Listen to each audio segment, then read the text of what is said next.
కదలి రండి తెలుగుదేశ కార్యకర్తలారా, త్యాగాలకు వెనుదీయని దేశభక్తులారా. కదలి రండి తెలుగుదేశ కార్యకర్తలారా, త్యాగాలకు వెనుదీయని దేశభక్తులారా. నందమూరి ఆశయ రథ సారథ్యం మీదే, చంద్రబాబు స్వర్ణాంధ్రకు నిర్మాతలు మీరే.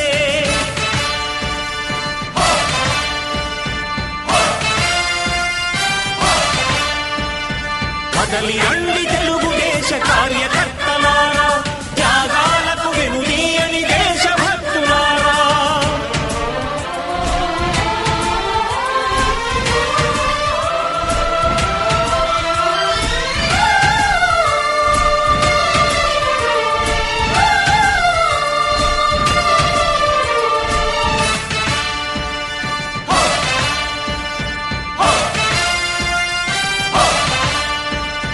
పార్టీకే అంకితమై పనిచేసే మీరు దేశంలో నిలిపారు మన పార్టీ పేరు.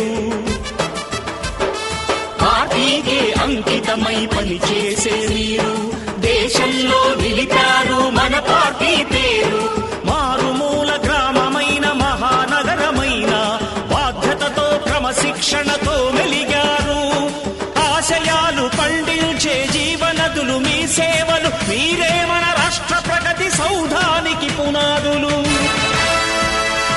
అణుశక్తికి కోటి రెట్లు మీ శ్రమ శక్తి, ప్రజలకు చేకూర్చనుంది సుఖము శాంతి.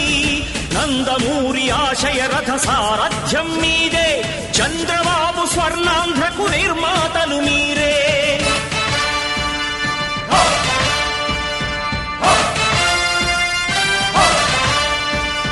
కదలి రండి తెలుగుదేశ కార్యకర్తలారా, త్యాగాలకు వెనుదీయని దేశభక్తులారా. అక్కడ కట్టుకోండి. గతంలో నాన్న ఉన్నప్పుడు కూడా పెద్దాయన అంటే చాలా అభిమానంగా ఆప్యాయతగా ఉండేవాడు. నాన్న పెద్దాయన కోసము అప్పుడు పార్టీలో కూడా పెద్దాయనతో పాటు చాలా నడిచి, పెద్దాయనతోనే అప్పుడు కౌన్సిలర్, ఈయన హయాంలోనే కౌన్సిలర్గా కూడా నాన్న ఉన్నాడు. ఆయనతోనే నడుస్తున్నాడు. తర్వాత మనం 2019లో ఎలక్షన్ తర్వాత 2019 వరకు ఆయనతో పాటే ఉన్నాం మేమంతా, మా ఫ్యామిలీ, మా కుటుంబం అంతా. 2019 ఎలక్షన్ తర్వాత కొన్ని కారణాల వల్ల కొంచెం పెద్దాయన కొంచెం ఎలక్షన్లో కొంచెం సైలెంట్గా ఉండడం వల్ల అప్పుడు పోయి నాన్న కూడా మనం ఇలా మీరు కూడా సైలెంట్గా ఉన్నారు, మనము వేరే వైఎస్ఆర్సీపీ పార్టీలో వాళ్ళు ఆహ్వానిస్తున్నారు, మేము పోదలుచుకున్నామని చెప్పి ఆయన అడిగి ఆయన పర్మిషన్ తీసుకొని అప్పుడు నాన్న కూడా వైఎస్ఆర్ పార్టీలోకి ఆహ్వానించిన తర్వాత మనం పోయినాము. కానీ కొన్ని కారణాల వల్ల వైఎస్ఆర్ పార్టీలో కూడా మనకు మన గౌరవము ప్లస్ మన మైనారిటీస్కి న్యాయము రెండు జరగకపోవడం వల్ల నేను కూడా అక్కడి నుంచి తప్పుకొని సైలెంట్ అయిపోయి, మళ్ళీ కొన్ని రోజుల తర్వాత నాకు సస్పెండ్ చేశానని చెప్పారు. కానీ వాళ్ళు సస్పెండ్ చేయడానికి వాళ్ళు నాకు ఏ అర్హత లేదు, ఎందుకంటే ఇండిపెండెంట్ కౌన్సిలర్ని.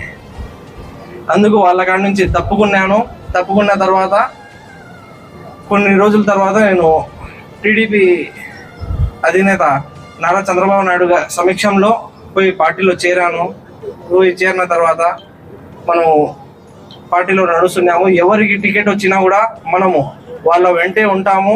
పార్టీ ఏ విధంగా నడుస్తుందో, పార్టీ ఏ విధంగా నడవడానికి చెప్తాదో ఆ విధంగా మనము పార్టీకి కట్టుబడి ఉంటామని చెప్పి ఆ రోజు కూడా చెప్పడం జరిగింది.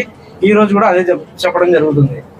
అదేవిధంగా ఇప్పుడు మళ్ళీ మన అదృష్టం కొద్దీ మళ్ళీ మన వరదాల రెడ్డి గారికి మళ్ళీ టికెట్ పైనుంచి హైకమాండ్ నుంచి టికెట్ రావడం జరిగింది.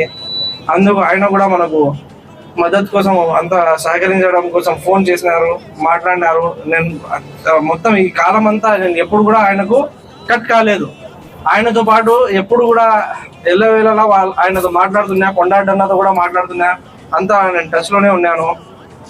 ఇప్పుడు పిలవడం జరిగింది, పిలుతానే నేను ఓకే అని చెప్పి ఆయన సమక్షంలో తెలుగుదేశం పార్టీ కోసము వర్క్ చేయడానికి, తెలుగుదేశం పార్టీకి ముందుకు నడుపుకోవడానికి ఆయన ఇప్పుడు క్యాండిడేట్గా డిక్లేర్ అయినారు. కాబట్టి ఆయన ఏ విధంగా చెప్తారో ఆ విధంగా మనం అంతా కలిసి ఆయనకు ఈ 2024 ఎలక్షన్లో ఖచ్చితంగా భారీ మెజార్టీతో మా మైనార్టీ సోదరులంతా అందరం కలిసి ఆయన గెలిపించుకొని ఆయనకు అందరికీ తెలియజేస్తున్నాను.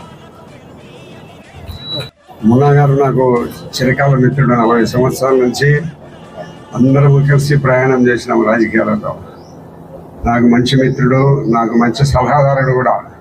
ఏదన్నా క్లిష్ట పరిస్థితులు వచ్చినప్పుడు ఆయనతో సలహా తీసుకుంటాంటే ముస్లిం సోదరులతో వాళ్ళతో కూడా మాట్లాడి మనం ఈ మార్గం మంచి మార్గాన్ని తీసుకొని పోదామని చెప్పిన మంచి మిత్రుడు నాకు మున్నా గారు. మరి ఈరోజు యాక్టివ్గా తెలుగుదేశం పార్టీలో యాక్టివ్ రోల్ తీసుకొని మరి కౌన్సిలర్గా ఉండబడిన మహమ్మద్ గౌస్ గారిని పార్టీలోకి ఆహ్వానిస్తూ హృదయపూర్వకంగా మేమందరం ఆయన పార్టీలోకి స్వాగతిస్తూ ఆయన భవిష్యత్తును మా చేతుల్లో పెడుతున్నాడు. ఆయన భవిష్యత్తును తప్పకుండా మేము తీర్చిదిద్దుతాము. మంచి కౌన్సిలర్గా కూడా ఉండేటట్టు మా యొక్క సహాయాలు సహకారాలు అభివృద్ధి విషయంలో అన్ని రకాల మేము ఆయనకు సహకరిస్తాము. మరి స్వర్గీయ మహమ్మద్ గారు నాకు మంచి మిత్రుడు. దాదాపు నేను ఆయన 35 సంవత్సరాలు సుదీర్ఘంగా రాజకీయాలలో ప్రయాణం చేసినాము. ఎప్పుడు కూడా ఆయన అవసరం వచ్చినప్పుడు సలహాలు తీసుకుంటే ఆ సలహాలు మీ అందరితో మాట్లాడి సలహాలు నాకు ఇచ్చేవాడు. ఆ సలహాల ప్రకారం మేము ముందుకు పోయే మంచి మిత్రుడు. మరి దురదృష్టం కొద్దీ ఆయన స్వర్గీయులైనారు. మరి ఆయన కొడుకు మహమ్మద్ గౌస్ను కూడా మేము తీర్చిదిద్ది రాజకీయాలలో ఆయనంటూ ఒక వ్యక్తిగా మేము రాజకీయాల్లో నిలబెట్టాలనే ఒక ఆలోచనతో నేను స్వయంగా ఆయనతో కలిసి మాట్లాడకపోయినప్పటి నుంచి ఫోన్లలో చెప్తా ఉండేవాడిని, గౌస్ను పొరపాటు చేయొద్దు, సక్రమైన పద్ధతిలో ఈ ప్రొద్దుటూరు 40 సంవత్సరాల నా రాజకీయ జీవితంలో ఎక్కడ కూడా ఎలాంటి తప్పు చేయకుండా ఎవరు కూడా చేయలేతి చూపకుండా రాజకీయ జీవితాన్ని గడిపినాం. ఇప్పుడు నాకు తెలుగుదేశం పార్టీ టికెట్ చంద్రబాబు నాయుడు గారు ప్రొద్దుటూరు నియోజకవర్గానికి కేటాయించినారంటే మీ అందరి యొక్క దయ, మీ అందరి యొక్క ఆశీర్వాదం, ప్రొద్దుటూరు ప్రజల ఆశీర్వాదంతోనే ఎన్ని సర్వేలు చేసినా కూడా అన్ని సర్వేలలో కూడా మా పేరే 72% సర్వేలలో వస్తూ ఉంది. మరి మీకు సెల్ ఫోన్లలో వచ్చే అన్నిటిలో కూడా 72-73% వస్తూ ఉంది. కానీ ఈరోజు నాకు టికెట్ ఇచ్చింది ఈ తెలుగుదేశం పార్టీ మీద టికెట్ ఇచ్చి పోటీ చేయమని చెప్పింది ప్రొద్దుటూరు ప్రజలు.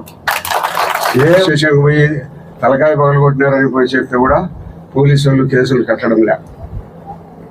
మీకు అందరికీ తెలుసు, మీరు కూడా ఇబ్బందులు పడింటారు పోలీస్ స్టేషన్లకు పోయి. కారణం ఏముంది? వైఎస్ఆర్ పార్టీ కింద దాసోహం అంటున్నారు పోలీసులు అంటారు. దాసోహం వాళ్ళ ఎమ్మెల్యే గారు డబ్బు మీరు సంపాదించుకోండి అనే కాడికి తయారైపోయి పోలీసు వాళ్ళందరినీ పోస్టింగ్లు పొద్దుటూరులో సర్కిల్స్ పెట్టారు. ఎస్ఐని పోస్టింగ్ ఇవ్వాలంటే 15 లక్షల నుంచి 20 లక్షలు తీసుకొని పోస్టింగ్ ఇచ్చారు. అంత డబ్బులు వచ్చి ఇక్కడికి వచ్చినారు కాబట్టి వాళ్ళందరూ సంపాదించుకుంటున్నారు, దోపిడీ చేస్తున్నారు వైఎస్ఆర్ పార్టీ. మీకు దాదాపు ఇప్పుడు 5 సంవత్సరాలు 10 సంవత్సరాల నుంచి కూడా పరిస్థితి, గతంలో ఉన్న పరిస్థితులు ఎట్లున్నాయి, ఇప్పుడే పరిస్థితులు ఎట్లున్నాయని మీకు అందరికీ తెలిసేటాలి.